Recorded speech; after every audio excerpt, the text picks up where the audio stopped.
What's going on, guys? In today's video, you're going to learn how to collect first-party data directly from your email subscribers so you don't have to guess, on what they like and what they don't. You can just simply ask them. I'm going to show you this very powerful strategy that's called email preferences updates, and also what to do with Texas new law, how to collect, that data, who is from Texas.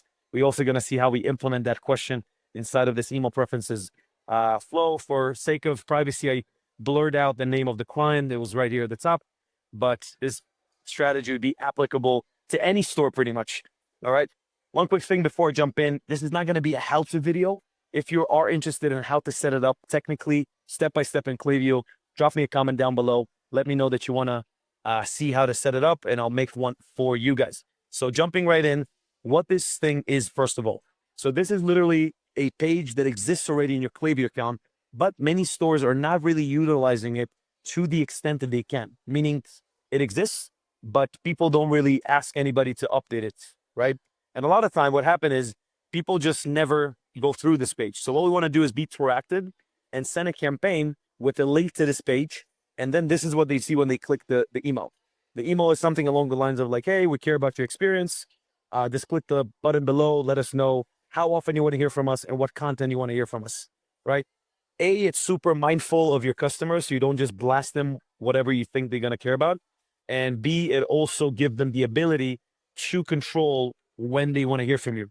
Super fans maybe would like to hear from you weekly, bi-weekly, other ones monthly, maybe quarterly. Super important, and you can see how this really prolongs the engagement. So instead of somebody kind of being annoyed and just unsubscribing, as you can see here, they would just give you their preference, and as long as you're mindful, you send them what they want, and the frequency that they want to hear from you, you should be Gucci. All right.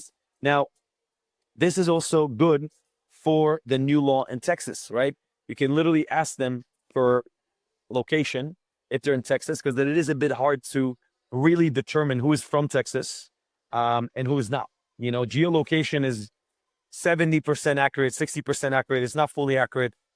So this is a good way to collect that. And whomever said, that if they are from Texas, and they said, yes, you can simply create that segment and exclude them from any future SMS blasts.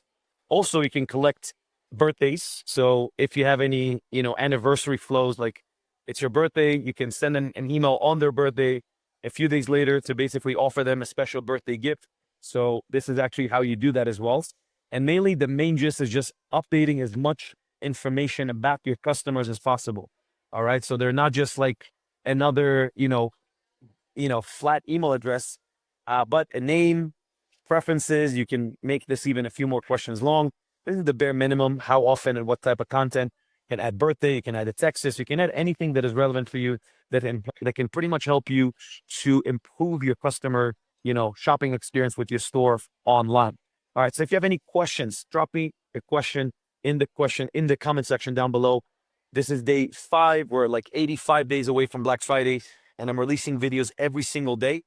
And yeah, excited. See you tomorrow.